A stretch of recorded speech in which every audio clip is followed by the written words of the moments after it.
त्यांना नेक मध्ये इंजुरी आहे, इम्प्रुव्हमेंट होते, ताकद वाढली,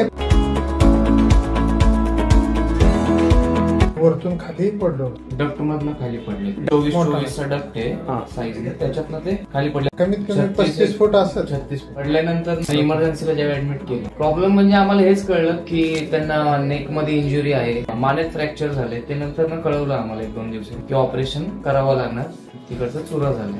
अनस्टेबल आहे बोन, ते कधी कनेक्शन आपलं तुटू शकतं. तर त्याच्यासाठी आपल्याला तिकडं ते क्लिप लावणं आणि ते ऍडजस्ट करणं हे खूप गरजेचं आहे.